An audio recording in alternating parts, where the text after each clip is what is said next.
اب ایسے میں اگر ہم فرقہ واریت کو جو ہے فروغ دیں گے، جو کانپور کا واقعہ ہوا، میں جاننا چاہوں گا آپ سے کہ کیا واقعہ ہے جس میں جو ہے یعنی گستاخی بھی کر دی گئی. ایک چوراستے پر یعنی میلاد النبی کے موقع پر ایک سائن بورڈ کے حوالے سے جس طرح سے اس کو برداشت نہیں کیا گیا، وہاں پر گستاخی کی گئی. اب اس پر جب احتجاج ہوا تو وہ احتجاج کرنے والوں کو جو ہے جیل میں ڈال دیا گیا، اور مقدمات ان پر جو ہے عائد کر دیے گئے. کیوں مطلب یہ اتر پردیش میں اس طرح کے مظاہرے سرکار کی جانب سے کیا مطلب پیغام دے رہے ہیں، جبکہ ہم کو بہت سارے چیلنجز اور بھی ہیں؟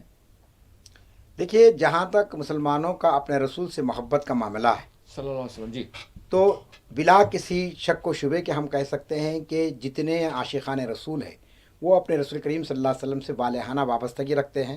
اور جب کبھی ربیع الاول کا مبارک مہینے کا آغاز ہوتا ہے، بلا تخصیص میں کہنا چاہ رہا ہوں، آج کی بات نہیں ہے، 15 صدیوں کا آپ مطالعہ کر لیجئے، 1500 سال مکمل ہو چکے ہیں حضور کی ولادت باسعادت کو ہوئے. تو آپ جانتے ہیں کہ ان 15 صدیوں کے اندر دنیا کے کونے کونے میں آپ کی ولادت کا جشن منایا گیا. جشن منانے کے انداز الگ ہیں. کہیں پر حضور کے اسوہ حسنہ کو لوگوں نے تقاریر کے ذریعے بیان کیا، مواعظ کے ذریعے بیان کیا، کہیں پر شعراء نے جو ہے نا اپنی شاعری کے ذریعے ہدیہ نعت پیش کی، کہیں پر جو ہے نا جلوس نکالے گئے. محض یہ محبت کے مظاہر تھے، اس کے سوا اور کچھ نہیں. اس کا مقصد جلوس نکالنا، جلسہ کرنے کا. دیکھیے ہاں، جلسہ جلوس کرنے کا مقصد خدا نخواستہ یہ نہیں کہ ہم کسی اور طبقے پر کوئی ہمارا دبدبہ ہم قائم کرنا چاہتے ہیں، بلکہ یہ ایک اظہار ہے ہمارا. اور آپ جانتے ہیں کہ ربیع الاول کے مہینے میں یہ کوئی انہونی بات نہیں ہے، اور دیگر مذاہب میں تو ہوتے ہیں، اور ہر جگہ ہوتے ہیں، پروسیشنز ہوتے ہیں، بالکل ہر جگہ. اور ہمارے شہر میں آپ دیکھتے ہیں کہ ہر تھوڑے دن کے بعد ایک پروسیشن نکلتا ہے، ہر تھوڑے دن کے بعد کوئی نہ کوئی ان کا تہوار آ جاتا ہے. تو اب آپ دیکھیں کہ مسلمان کیسا برداشت کرتے ہیں. لیکن آج یہاں پر ایک جو فرقہ پرست طبقہ ہے وہ اتنا تنگ ذہن ہو گیا ہے، اتنا جو تنگ دل ہو گیا ہے، اور عدم برداشت کا اتنا جذبہ نہیں ہے کہ بھئی اگر مسلمان اپنے رسول کی محبت میں صلی اللہ علیہ وسلم کی محبت میں آئی لو محمد کہتے ہیں تو اس سے آپ کو کیا نقصان ہو رہا ہے؟ آپ کو کیوں ذہنی تکلیف ہو رہی ہے؟ بھئی کسی دوسرے مذہب کے مذہبی پیشوا کی کوئی توہین نہیں کی گئی ہے. آپ جانتے ہیں کہ ہمارا دستور ہم کو مذہبی آزادی کا حق دیتا ہے، اور ہم تو بار بار یہ مطالبہ کرتے رہے کہ صاحب پارلیمنٹ میں ایک ایسا قانون لایا جائے جس کے ذریعے ہر مذہبی شخصیت کا احترام لازمی کر دیا جائے. کوئی بھی شخص، کوئی بھی گروہ کسی بھی مذہبی شخصیت کے تعلق سے کوئی توہین آمیز جملے، کوئی گستاخانہ جملے نہ ادا کرے، اور اگر کرے گا تو اس کو قانون کے مطابق سزا دی جائے. اس میں نبی پاک صلی اللہ علیہ وسلم کی شخصیت بھی ہے، اس میں گوتم بدھ بھی ہو سکتے ہیں، اس میں مہاویر بھی ہو سکتے ہیں، اس میں اور جتنے مذاہب یہاں پہ پائے جاتے ہیں ان سب کے مذہبی جو پیشوا ہیں ان کا احترام کرنا چاہیے. اور ہمارا مذہب، ہمارا دین تو اس کی اجازت دیتا ہے، بلکہ کہتا ہے، ہم کو پابند کرتا ہے کہ آپ کسی دوسرے مذہب کی توہین مت کرو. اور اپنے دین کے تعلق سے بھی کہا گیا کہ ہمارے دین میں لانے کے لیے کسی پر جبر مت کرو، لا اکراہ فی الدین کہا گیا. تو آپ دستور کے حوالے سے دیکھیں گے تو مذہبی آزادی میرا حق ہے، اور میں اس مذہبی آزادی کا پرامن انداز میں اظہار کرتا ہوں. اگر ربیع الاول کے مہینے میں اگر نوجوان جلوس میں کوئی نعرہ لگاتے ہیں، اور وہ نعرہ ایک مقدس ہستی کی شان میں لگایا جا رہا ہے، کسی فرقے کے خلاف نہیں لگایا جا رہا، تو آپ کو جو ہے نا اس میں حکومت کو یہ سوچنا چاہیے کہ یہ جو لوگ اس پر احتجاج کیے ہیں، یہ یعنی نعرے لگانے پر، تو ان کی ذہنیت کس طریقے کی زہر آلود ہو چکی ہے، ان پر ایکشن لینا چاہیے، ان کے خلاف کارروائی ہونی چاہیے. بجائے اس کے آپ دیکھتے ہیں کہ جن لوگوں نے احتجاج کیا، جو شخص نے بدتین شخص نے جو رسول اللہ صلی اللہ علیہ وسلم کی شان میں گستاخی کی، اس کے خلاف احتجاج کیا گیا، تو آپ نے دیکھا کہ ان لوگوں پر جو ہے سو مختلف سنگین دفعات لگا کر ان کو گرفتار کر لیا گیا. انتہا یہ کہ صاحب پرچم لگائے لوگ تو اس پر جو کیس ہو گیا ہے. فلسطین آج پوری دنیا کہہ رہی ہے کہ صاحب فلسطینیوں پر ظلم ہو رہا ہے، مظالم ہو رہے ہیں، اور وہاں پر جو اسرائیل ہے اس کے خلاف میں لوگ جو ہے نا احتجاج کریں. لیکن ہندوستان جو ایک جمہوری ملک ہے، لوگوں نے اگر فلسطین کا پرچم اپنے گلے میں ڈال لیا تو افسوس کی بات یہ ہے کہ صاحب کیس درج کر دیا گیا ہے. تو یہ دراصل ہم سمجھتے ہیں کہ ایک طبقے کے اندھی دشمنی اس مقام پر ان کو لا دی ہے، جبکہ یہ حرکتیں ہم سمجھتے ہیں کسی بھی لحاظ سے قابل قبول نہیں ہے. اور حکومت کی ذمہ داری ہے کہ لا اینڈ آرڈر کو مینٹین کرے، اور حکومت کی یہ ذمہ داری ہے کہ صاحب اگر کوئی جلوس نکلتا ہے اس کے اندر کسی اور فرقے کے تعلق سے کوئی توہین آمیز جملے کہے جاتے ہیں تو یقیناً آپ کیس بک کیجئے. لیکن کوئی طبقہ اپنی مقدس ہستی کے بارے میں کچھ لکھتا ہے، کچھ بولتا ہے، کچھ نعرہ لگاتا ہے، تو میں سمجھتا ہوں کہ یہ نقص امن کا مسئلہ نہیں ہے. بالکل آپ دیکھیں گے ہمارے جو قانونی دفعات ہے 153A اور 405، آپ دیکھیں گے اس کے اندر یہ کہا گیا کہ ایسی کوئی علامت یا ایسی کوئی تقریر یا ایسا کوئی جملہ ایسی کوئی تحریر جس سے کسی دوسرے مذہب کے جذبات مجروح ہوتے تو قانون کو حرکت میں آنا چاہیے، نہ کہ آپ جو سو مسلمان اگر جوش محبت میں کچھ بات کہتے ہیں تو اس پر آپ اس قسم کا اگر جارحانہ اقدام کریں گے تو میں سمجھتا ہوں گا کہ یہ مسئلہ ایسے ختم نہیں ہوگا، پورے ہندوستان میں نوجوان نکلیں گے۔ ابھی آپ نے اپنی ابتدائی گفتگو میں کہا کہ آئی لو محمد صلی اللہ علیہ وسلم پر جب احتجاج ہوا کچھ لوگوں نے کہا کہ صاحب یہ نعرہ غلط ہے اور اس پر کیس ہوا، آپ نے دیکھا کہ پورے ہندوستان کے شہروں میں نوجوان نکل گئے اور کہا کہ ہم اس معاملے میں کوئی کمپرومائز کرنے کی تیار نہیں ہے۔ ایک عالم دین تو آپ جانتے ہیں کہ رسول کریم صلی اللہ علیہ وسلم کے 99 اس میں گرامی اپنی تقریر میں لیے سلمان اظہری صاحب نے اور کہا کہ میں ہمارے حضور پاک صلی اللہ علیہ وسلم کے 99 اس میں گرامی ہے، آپ کے نام ہے، میں لیتا ہوں، اب آپ ہر نام پر آپ کیس بک کیجیے۔ یہ صورتحال پیدا ہو سکتی ہے ملک کے اندر۔ تو ہم یہ چاہیں گے کہ لا اینڈ آرڈر کو مینٹین کیا جائے، فرقہ وارانہ ہم آہنگی کو برقرار رکھا جائے، اور اس سال آپ نے دیکھا کہ مسلمانوں نے بہت ہی صبر و تحمل کا مظاہرہ کیا۔ دیگر مذاہب کے جو جلوس تھے ان کے جلوس کو پرامن بنانے کے لیے، پرسکون کرنے کے لیے ہم نے اپنی تاریخ کو مؤخر کیا۔ حیدرآباد میں بھی آپ جانتے ہیں کہ ہمارے میلاد کے جلسے، سیرت کی کانفرنس وغیرہ وغیرہ جو عام طور پر 12 ربیع الاول کو ہوتی تھی وہ نہیں ہوئی، کیونکہ دوسرے دن یہاں پر گنیش کا جلوس تھا۔ تو ہم نے، ہمارے قائدین نے، ہمارے علماء نے ایک صحیح فیصلہ کیا کہ بھائی ٹکراؤ نہ ہو، ہر ایک اپنے حساب سے اپنے جو ہے نا عقیدے کے مطابق اپنا جیسے وہ منا لے، اس کی اجازت دی گئی۔ تو اب جب ان کے کام ہو گئے، جب مسلمانوں کا معاملہ آیا اور مسلمان یہ کام کیے ہیں، جلوس نکالے ہیں، جلسہ کیے ہیں، اس میں مداخلت کرنا ہم سمجھتے ہیں کہ اس میں حکومت کی بھی کمزوری ہے، اور خاص طور پر نارتھ انڈیا میں، شمالی ہند میں جو صورتحال پیدا کی جائے، خاص طور اتر پردیش کے اندر، میں سمجھتا ہوں کہ یہ ہماری مذہبی آزادی میں راست مداخلت ہے۔ یو پی کے مسلمانوں کو، یو پی کے مسلم قیادت کو ہر معاملے میں حکومت کے سامنے نہیں جھکنا چاہیے، اس پر زبردست احتجاج ہونی چاہیے، اور پھر اگر وقت آئے تو حکومت کو بتانا چاہیے کہ ہم رسول کی محبت میں اس سے بھی آگے کا اقدام کر سکتے ہیں۔ ڈاکٹر صاحب، آخری سوال کروں گا پروگرام کا، وہ یہ ہے کہ جو محروسین ہیں، جو جیلوں میں بند ہیں، جن کے حوالے سے چارجز بھی وضع نہیں ہیں اور انہیں جو ہے ضمانت بھی نہیں مل سک رہی ہے، اور وہ ایک عرصے سے، یعنی اگر ہم 2019 سے بات کر لیں تو وہ 5 سال ہو گئے، 5 سال سے زیادہ کا وقت ہو گیا ہے، تو وہ ضمانت کے لیے جو ہے التجا کر رہے ہیں، لیکن ان کو جو ہے وقت نہیں مل رہا، اور ان کو جو ہے ان کے درخواستوں کو ملتوی کیا جا رہا ہے سماعت کو۔ میں یہ جاننا چاہوں گا، ویسے تو اس پر علیحدہ پروگرام کریں گے، اسی کے ساتھ اگر ہم کشمیریوں کو فراموش کر دیں تو پھر یہ بھی ایک ظلم ہو جائے گا، ناانصافی ہوگی۔ وہاں کے لوگوں کا تو یہ مطالبہ ہے کہ جو ہمارے محروسین ہیں رہنے دے جیل میں، آپ کم از کم اتنی مہربانی کر دیں کہ جو یعنی ملک کی مختلف ریاستوں میں جن کو آپ نے بند کر دیا ہے، کم از کم آپ جموں کشمیر کی سرحد میں لا دیں ان کو، تاکہ ان کے جو غریب رشتہ دار ہیں، بلکہ اگر مڈل کلاس بھی ہیں تو ان کے لیے بھی محال ہے کہ وہ دہلی آئیں، ان کے لیے بھی محال ہے کہ وہ یو پی آئیں، کم از کم اتنی مہربانی کر دیں۔ اس پر علیحدہ پروگرام کریں گے ڈاکٹر صاحب، بالکل 2 منٹ ہے ہمارے پاس، کہ ضمانت نہیں مل رہی، اور دوسرا جو ہے کم از کم جیلوں سے ان کو منتقل کیا جائے۔ دیکھیے، جہاں تک عمر خالد اور شرجیل امام اور خاتون نوجوان اسکالر ہیں، لڑکی اور بھی لوگ ہیں ان کے ساتھی، اب آپ بتائیے کہ ہندوستان ایک جمہوری ملک ہے، یہاں عدلیہ کا ایک بہترین نظام قائم ہے، اس کے باوجود گزشتہ 5 سال سے یہ لوگ جو ہے نا جیل میں بند ہیں، اور نہ ان کے کیس کی سنوائی ہو رہی ہے، نہ اس کی کوئی سماعت ہوتی ہے۔ آپ دیکھیے کہ دلی ہائی کورٹ نے اس کو ریجیکٹ کیا ضمانت کو، اور سپریم کورٹ میں معاملہ آیا، سپریم کورٹ چونکہ ملک کی اعلیٰ ترین عدالت ہے، اور یہ سمجھا جا رہا تھا کہ صاحب یہاں ضمانت ہوگی۔ میں ضمانت کی بات نہیں کر رہا ہوں، آپ دیکھیں گے کہ فاضل جج صاحب نے مقدمے کی سماعت تک نہیں کی ہے، within 5 منٹس، 5 منٹ کے اندر انہوں نے کہا کہ ضمانت کو ریجیکٹ کیا جا رہا ہے، ان کو ضمانت نہیں دی جا سکتی ہے۔ آپ جانتے ہیں کہ جو ان کے سماعت کو ملتوی کیا جا رہا ہے، ملتوی کیا جا رہا ہے، تو ملتوی کرنے کے معنی یہ نا کہ دیکھیے صاحب، آپ کا ان پر آج تک کوئی الزام ثابت نہیں ہوا، الزامات ہے، جرم ثابت نہیں ہوا ہے، آج جو ہے نا کوئی جو سو ان کی یعنی اس انداز میں کوئی ثبوت ان کے پیش نہیں کیا جا رہا کہ صاحب واقعی یہ لوگ دہلی کے دنگوں میں ملوث تھے۔ آپ نے بیانات، پولیس کے بیانات بہت کچھ آئے ہیں، لیکن عدالت میں جو ہے نا آج تک جو ہے سو اس پر کوئی مدلل بحث نہیں ہو رہی ہے۔ آپ دیکھ رہے ہیں کہ ملک کے بڑے نامور ہمارے وکیل جو ہے نا کپل سبل صاحب، جو سیاستدان بھی ہے، راجیہ سبھا کے رکن بھی ہے، کانگریس کے سابق قائد، انہوں نے کہا کہ بھئی مجھے اتنی تو اجازت دی جائے کہ میں جو ہے نا صرف 10 منٹ کے اندر ان محروسین کے تعلق سے جو ہے نا کچھ کہنا چاہتا ہوں، لیکن آپ نے دیکھا کہ سپریم کورٹ کے جج صاحبہ نے اجازت نہیں دی اس کی، اور فوری طور پر جو ہے سو بیل ریجیکٹ کر دی گئی۔ تو اب آپ بتائیے کہ اگر آپ ملزم کی بپتا کو بھی سننا نہیں چاہتے ہیں، آخر کس جرم میں اس کو ڈالا گیا ہے تو اس کو جاننا چاہیے نا بھائی۔ 5 سال ہو گئے ہیں، جبکہ قانون کیا کہتا ہے کہ بھائی آپ زیادہ سے زیادہ